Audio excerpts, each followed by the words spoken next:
This is the Reverend Jermaine Ross-Allam. He's director of the Center for the Repair of Historic Harms at the Presbyterian Mission Agency, USA. There he is hard at work sharing the good news that repair and reparations are common sense for the common good. Jermaine was ordained as a minister by the Presbyterian of the Twin Cities in 2013. He's a PhD candidate in social ethics at Union Theological Seminary in Manhattan, where he's completing a book tentatively titled Trammeled by the Bonds of Union, Sociology of Anti-Black Violence and Impunity After Emancipation. I know Jermaine from his work with the Kanehithi Northern Light United Church in Juneau. He was one of several national, regional, and local Presbyterian church leaders who learned about the historic injustices of the church against the beloved Walter Soboleff and against his church, the Memorial Presbyterian Church, which was closed in 1963. The Presbytery, including Jermaine, joined in reparations for those injustices. They apologized, but did not stop there. They are donating more than $1 million to help heal the wounds of injustice against Alaska Natives of Southeast Alaska. Give a warm welcome to Jermaine Ross-Allam.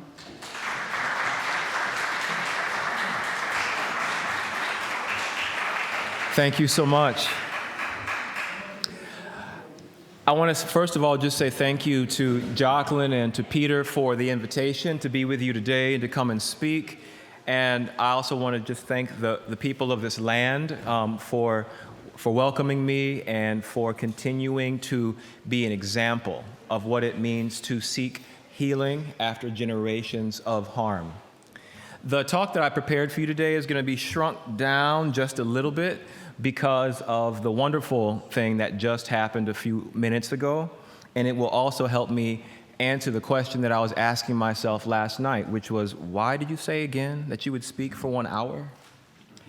So I'll try to speak for about maybe 20 to 25 minutes and leave some room for questions. But again, my name is Jermaine Ross-Allam, and I serve as the inaugural director of the Center for the Repair of Historic Harms with the Presbyterian Church, USA. And I'm happy to say that the work of my office began at exactly the same event that determined that the PCUSA should offer reparations for the racist manner of closing Memorial Presbyterian Church in Juneau in 1962. That work was a little bit of a surprise for me as I came into the first few months of my work, because I unfortunately had not yet began to get acquainted with the historical situation of Alaska Natives. But since then, thanks to so many people, including friends from Kanehithi Northern Lights Church, I have begun the process of getting to understand what Presbyterians have been up to in Alaska, the good and the bad and what is to come in the future. I initially entitled this talk, The Great Re-Encounter, simply because I realized in the course of my work that the Presbyterian denomination has encountered many peoples around the globe, and in too many cases, that encounter has caused damage. I'm very excited to be in the midst of people who clearly demonstrate that all is not lost, but there is an opportunity in this present moment to look at historic harms and be able to think about how the future can be better than the past. My work is deeply informed by the human relationships that I have formed as I have gone about my duties. I've said more than once that when I began looking at the history of Presbyterian involvement in Alaska, I did a lot of YouTube searches, and I was fortunate to come across a lecture by Professor Hune Lance Twitchell. And he said something that struck me as extremely audacious in the moment, but since that moment, it has come to be a catalyst and an inspiration for my work. As he discussed in very stark and realistic terms the challenge facing language preservation moving into the future, he used 3 words that I have never in my life heard uttered at the same time. And he said, historic trauma cure. And I found that striking because typically when we talk about historic trauma, many of us who have these traumas have to also deal with people who tell us that there is no use crying over spilled milk. Or why not look toward the future rather than be stuck in the past? So those words, historic trauma cure, are a catalyst for me and for my office when it comes to thinking creatively about what we can do today to create a re-encounter with one another, a re-encounter that looks at the opportunity to do better and puts our money where our mouth is, rolls up our sleeves, and gets to work in order to do what we must do to be good ancestors for those who will follow us. In this moment, I want to just briefly describe a couple of aspects of the encounter that Presbyterians had with the peoples in Alaska, the native peoples in Alaska, to be precise. I am not attempting to say all that needs to be said, but just a couple of the things that I hope will indicate to you what we are prepared to do in terms of rebuilding a relationship built on a genuine re-encounter of mutual relationship based on mutual respect and an equal esteem for one another. A great re-encounter must begin with telling the truth, calling for repair, and offering to contribute the material assistance required to rebuild what was damaged by people who brought many good gifts, but who also misinterpreted the Christian faith as the cultural slave of U.S. American imperial fantasies. And forgive me for saying two things at once, but I've been asked multiple times by people in this land and people on other continents not to characterize their experience with Christianity in stark black and white terms. So when I say that there has been a mixture of both good and bad in the Presbyterian Church's relationship, I am not trying to pad any kind of apology in order to make the Presbyterian Church look good, but again, instead, my intention is to honor the fact that people have found a way to have beautiful experiences despite the evil and harmful things that were done far too many times by the Presbyterian Church that I am representing today. I'll begin talking about an Anglican missionary named William Duncan, who I believe that you have heard of before, and also a Presbyterian missionary named Amanda McFarland. Those two seem to have set the pattern that Sheldon Jackson later expanded upon in his paradigm-shifting and complex work in Alaska, and of course, right here on this very campus. So let us take a look just very briefly at Anglican missionary William Duncan. In 1862, Duncan expressed that he aimed to create, and I'm quoting now, a truly Victorian idealized community where civilization and Christianity would be inextricably intertwined in Metlakatla, British Columbia.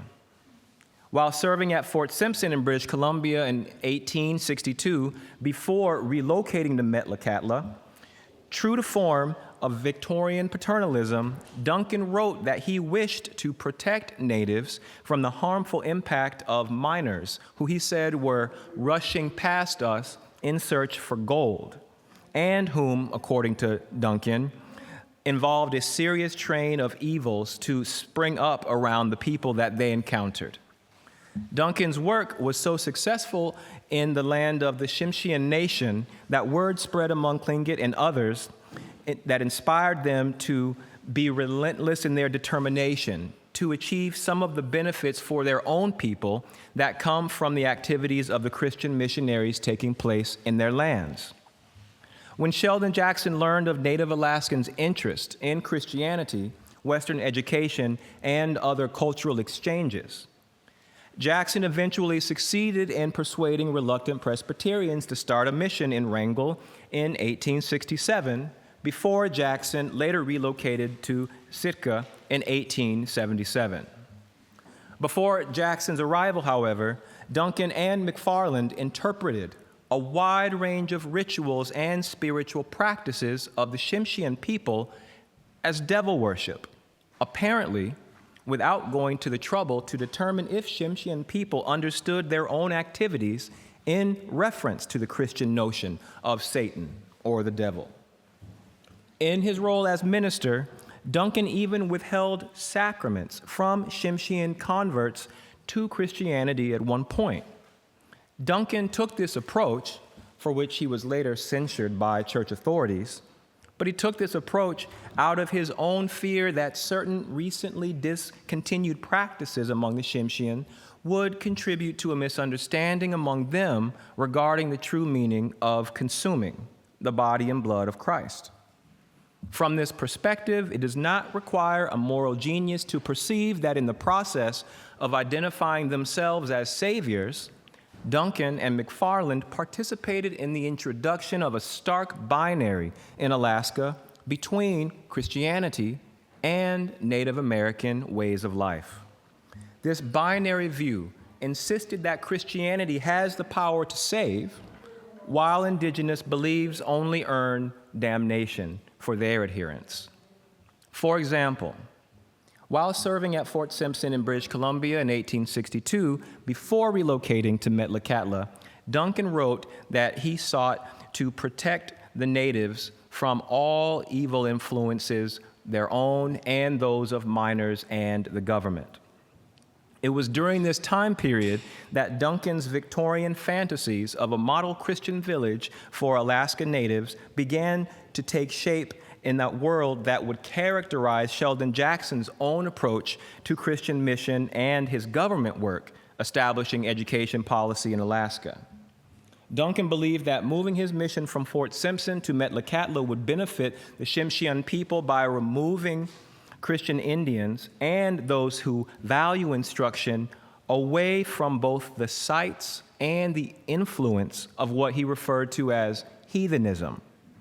Duncan also believed that what he was doing was delivering indigenous people from being persecuted by living in the same house with people he referred to, unfortunately, as heathens and drunkards. And he also believed that in Metlakatla, he would be able to settle down his mission where they would be able to allow people to live in what he considered to be appropriate houses built at respectable distances from one another. Duncan fully expected that the native people who would eventually join the new settlement would, in his words, slay customs most dear to the quote-unquote heathen Indians. In order to actively slay certain customs, Duncan created a set of rules that required indigenous people to take part in his ideal Christian Victorianism. And that involved 15 different sets of rules, but I'll just name perhaps the most salient right now. His rules involved requiring people to give up their alid, or, as he put it, Indian devilry. He also required people to give up the practice of calling shaman to oversee and attempt to heal the sick. He also made it a rule that the indigenous people would stop giving away their property, in his words, for mere display. He also required that people stop painting their faces, and again, in what I believe is a reference to the tradition of the clan house, he made it a requirement that indigenous Christians would build neat houses, among several other regulations. Now, I'll be honest with you that in an administrative role, doing high-quality research is extraordinarily difficult, but nevertheless rewarding. And there's a lot more research to do. And this is the reason why I say that I believe, and I'm very confident in this belief, that in many of these comments, Duncan is referring to the tradition of communal living in clan houses when he talks about neat houses. Duncan's approach to understanding Native ways of living forms part of Christianity's relationship to Alaskan life, and that set the pattern, beginning with Duncan and McFarland, for Sheldon Jackson's already Anglo-supremacist understanding of how Christianity and Native ways of life ought to relate to one another. In Sheldon Jackson's book, Alaska and Missions on the North Pacific Coast, Sheldon Jackson wrote the following. When, in 1867, this vast territory with a population from 30,000 to 50,000 souls was turned over to the United States, the call of God's providence, Jackson said, came to the American church to enter in and possess the land for Christ. In one sermon with the title, Position, Opportunity, and Responsibility, Jackson characterizes Alaska as the land which God has given his church to possess, to take, and to hold as a base of operations for the conquest of the world. Hear his voice saying to the American churches, Sheldon Jackson preaches.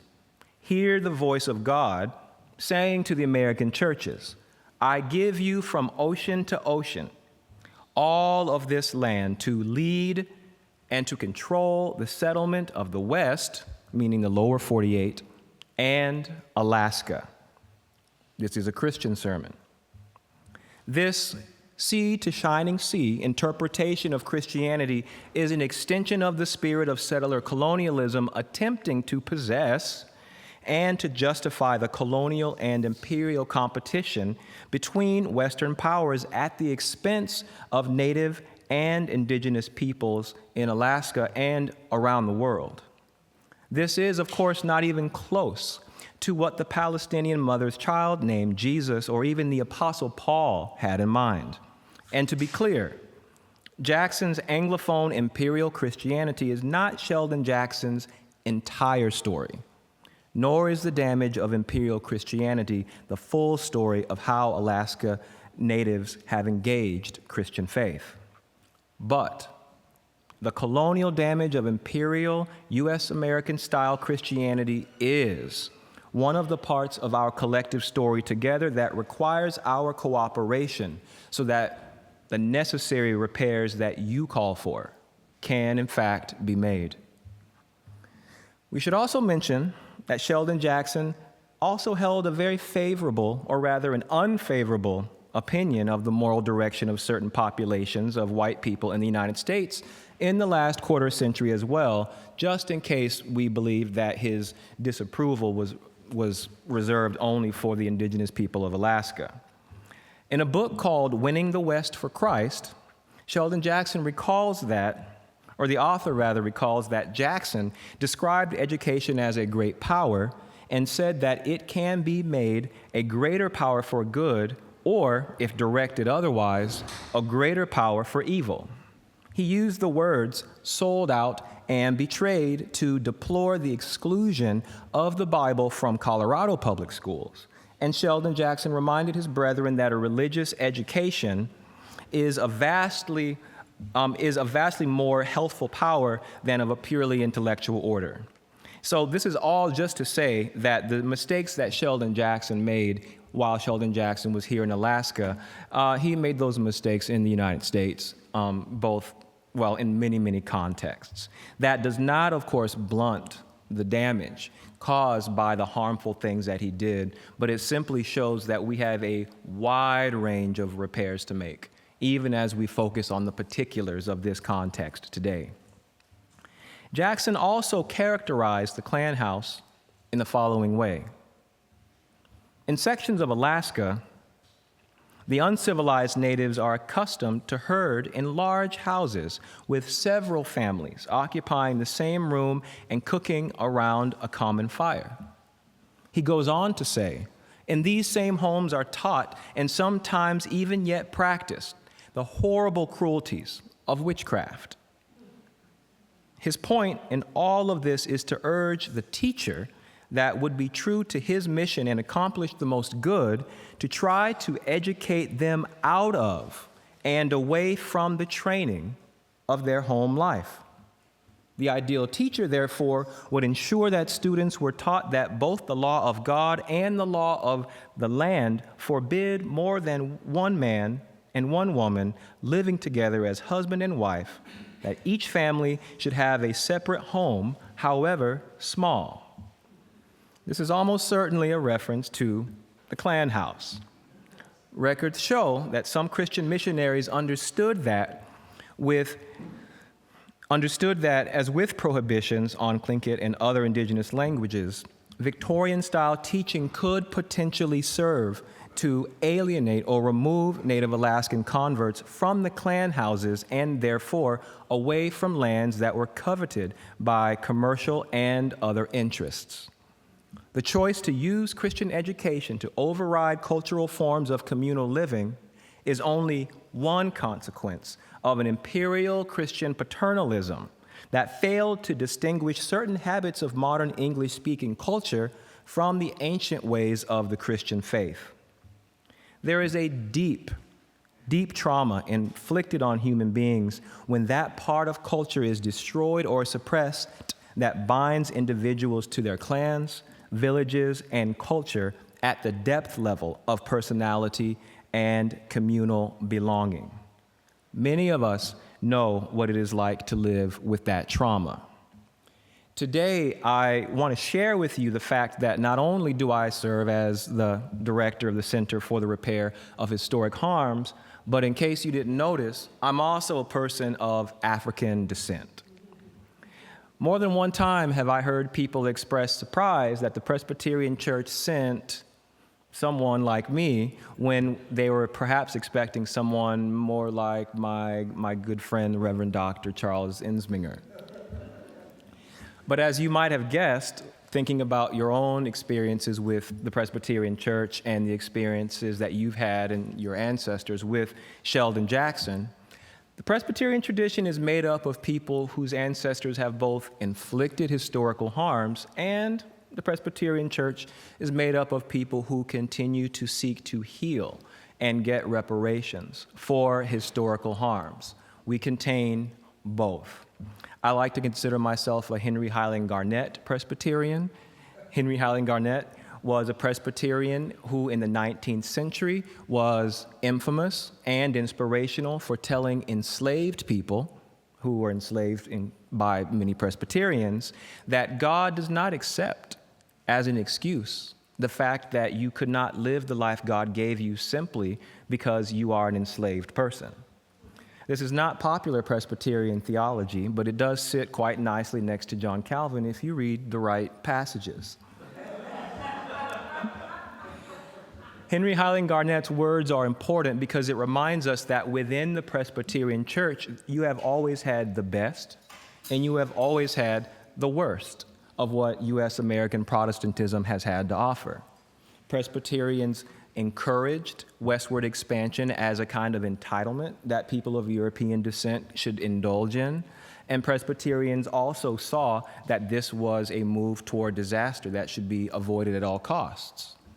Presbyterians supplied the United States culture and many people around the world with excuses to try to reconcile enslaving human beings with being Christians, and Presbyterians also risked life and limb, and in some case lost both, in the effort to get rid of the practices of genocide and slavery that continue to characterize the place from which the United States and the Christian Church are trying to begin a re-encounter with this world.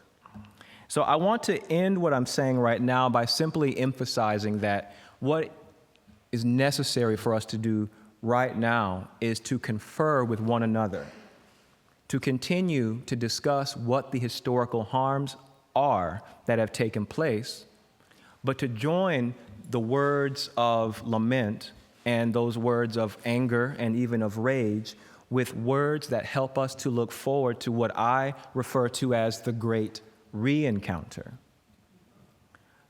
When I say the words, the great re-encounter, I say those words in faith. And when I say those words in faith, I mean both faith in what God, our Creator, can inspire us to do to repair historic harms, but I also say those words in faith knowing that I have absolutely no idea yet what a re-encounter with the people of this land here in Alaska and here in Sitka requires. Now, I've been to Sitka before, so I do certainly understand that our re-encounter involves material support to rebuild clan houses and also material support around repatriating human remains from Presbyterian or formerly Presbyterian properties.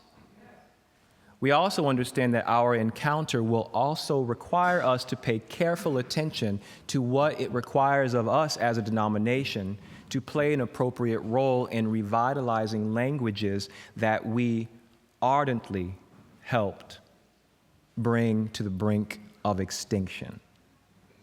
But our re-encounter most certainly involves things that have not yet been spoken. As you know also, the Presbyterian Church has influenced cultures and groups of human beings all over the planet. And for that reason, the Presbyterian Church USA is involved in reparatory justice projects, not only here in Alaska, but throughout the United States, among African American people, among Puerto Rican Americans. Also, we are engaging in repair projects that deal with horrible colonial harms done to the peoples of West Africa. I'm telling you all of this because I'm looking for a way to see how it is that we can cooperate together, locally, nationally, and internationally, to see to it that those who are seeking the repair of historic harms can support one another and can withstand the pressure from naysayers to give up what our futures require simply because there are people around who hope that people will despair, complain in silence, but do nothing to do what they must do to meet their ancestral responsibilities. I hope that someone will be in touch with me, and I trust that my friends here who know me can help you get in touch with my office, since I failed to give you a slide on the screen that gives you my email address. But I look forward to being in touch with people about a new alliance called AIR that the Presbyterian Church is hosting. AIR stands for the Alliance for International Repair and Reparations Ecumenical, which is a very long-winded way of saying that because the Presbyterian Church has had a global reach, we must now engage in global alliances to support multiple communities who are calling for the repair of historic harms as soon as possible and for as long as it takes. I look forward to talking with you, and I look forward to hearing your questions if Jacqueline tells me we have time left. Yeah, we have 10 minutes. So who has a question for Jermaine?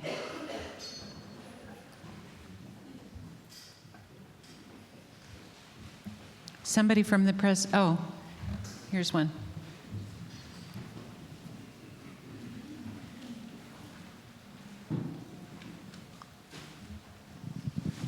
I didn't have a question. I just had a comment that I thought it was very honorable of you to come and talk about both sides of the story, and that's something that shows a lot of trust, and it gives us the opportunity to build our relationship back and to strengthen that. A lot of times when people come in, when you think about history and how damaging things have been in our communities, you know, the word religion means a lot of different things. But I think that people that are religious feel very deeply about it. And I think that sometimes religion is a sense of culture, right? Mm. And for those of us that our families come from this land, our culture is everything that we are. And so for you to come and have the opportunity to share time with us, and to allow us to even have some of your time for your presentation, it's a really honorable thing. So I look forward to us strengthening our relationships with you. Thank you.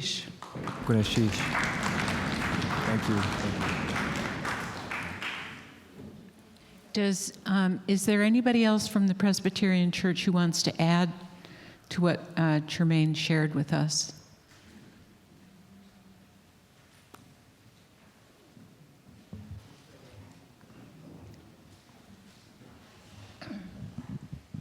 Have you had a chance to spend some time with the Simpsians down in Metlakatla? Unfortunately, I have not. If there is an opportunity to do so, I would lean into the opportunity. Anything else, Barbara?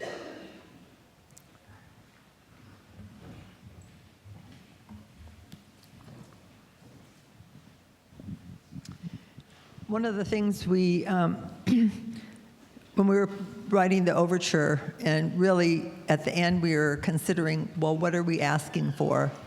We tried to identify specific harms regarding language especially. Yeah.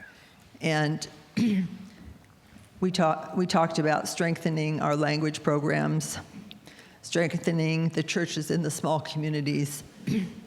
But one of the things we didn't talk about was the historic trauma that needs healing. So one of the things that Native Ministries Committee did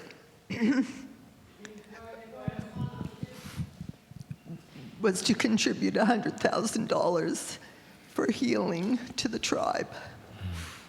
But I think so much more is necessary. We talk about language preservation and revitalization, but I think what is missing is the trauma that has to be healed before people can learn the language. It's just not something that has been talked about. But I know so many people who've been told that language is difficult. You can't learn your language. Now, I took 3 years of language at the University of Alaska. I've been with a dance group for over 30 years, singing our songs, being with Tlingit gospel singers, including Dr. Sobolov, Selena Everson, Kinge Ste, where we sang hymns in our language. But I think there needs to be a groundswell of healing so that people can learn their language. And it has to be deliberate and available in every community. Ganesh Chish. Ganesh Chish. Thank you.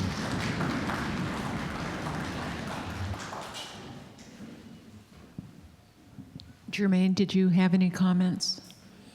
I did have one. I recall from the previous session, or maybe 2 sessions ago, and forgive me if I'm saying your name incorrectly, but I believe it was Bob Sands who spoke to the need to do something about repatriating human remains.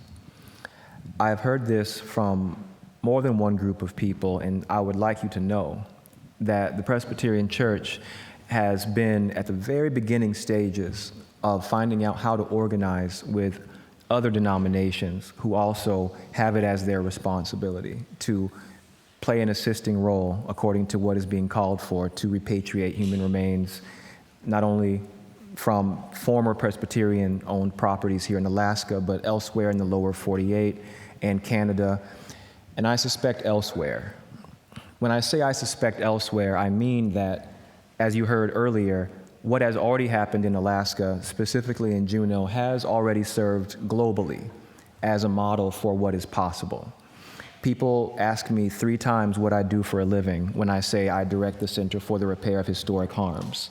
And it's not because they're not fluent in the English language, it's that they don't know any examples of Christian people determining that reparations is a religious duty, particularly when the misuse of religion is the cause of harms. So all that is to say that there are people who are beginning to work on that, and I am very invested in making sure that we work on this in an organized fashion so that we don't have 50 different groups of people doing things one after another, reinventing the wheel every time. We have an opportunity in front of us to do the things that are necessary, or to at least begin to do the things that are necessary in the light and at the same time. Someone earlier used the word trendy to describe this sort of binary way that people like to denounce parts of the past while not acknowledging what they have enjoyed from the past. And I want to re-emphasize that there is something trendy in the past 40 years about saying the most hyperbolic thing that you can possibly say about the compromises and sacrifices a previous generation made so that people in our positions can have the freedom to pursue what we need to do for our people. However, it is important for the Center for Repair to take advantage of the moment in which something is trendy so that we can figure out how to use that energy to create deep, deep roots that inspire people to engage in reparative justice processes as soon as possible and for as long as it takes to get the work done so that healing will be permanent and become a jump-off point for greater strength in the future.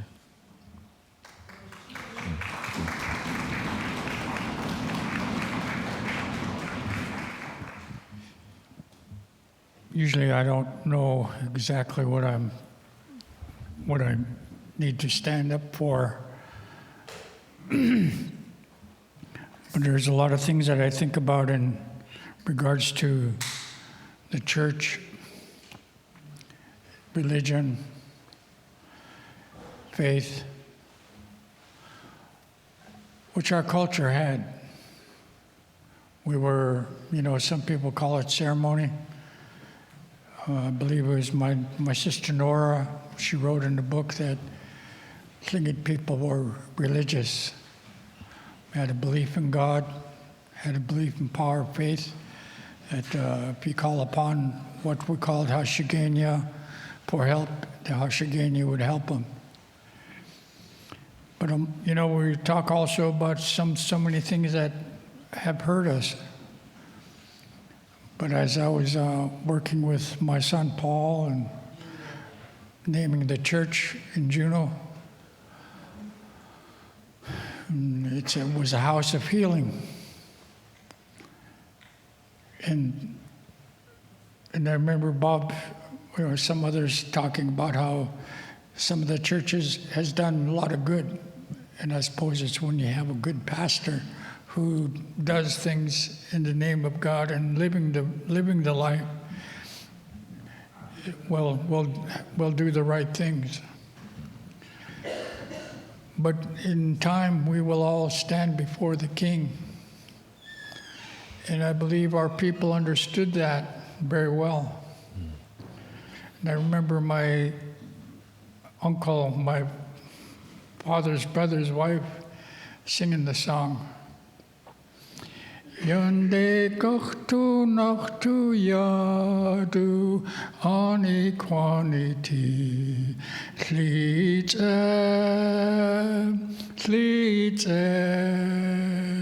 Yonde kochtu nachtu yadu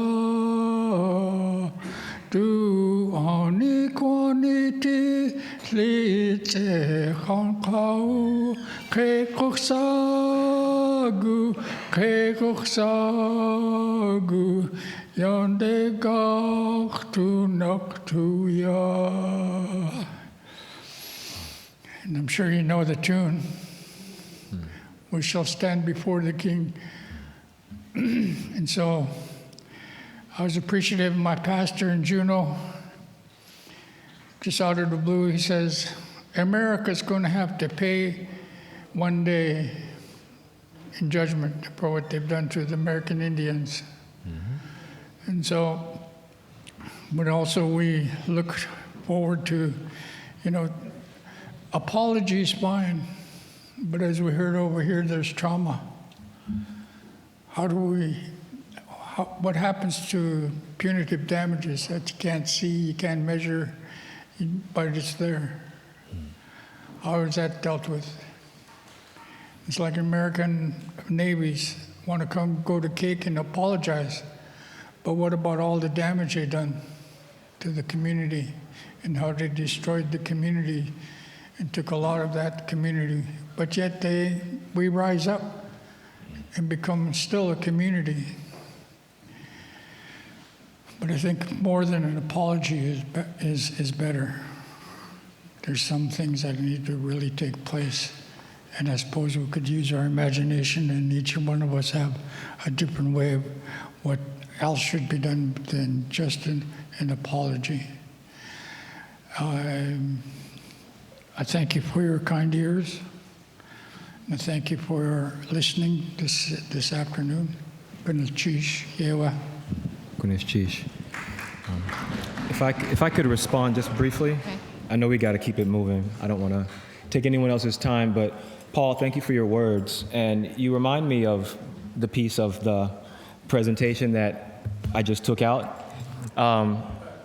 Because again, the cure to historic trauma depends on what has been experienced and what is called for by the harmed community.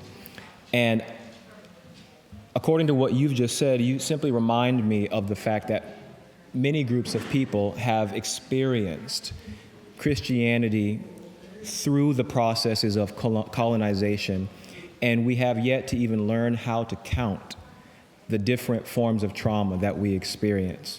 And part of the great re-encounter from a bureaucratic perspective involves support from the Presbyterian Church re-engaging an old question, which is, what if? A colleague of mine, while we were preparing for the work in Juneau that you heard about this morning, asked me a question sort of off the cuff that's resounded in my mind ever since. And he simply asked, what if European Christians came to this land with an attitude of mutual respect and equal exchange? What would Christianity in this land be now if we had begun in that way? And that question, I learned about 7 months later, was circulating in my mind because I also have the same question.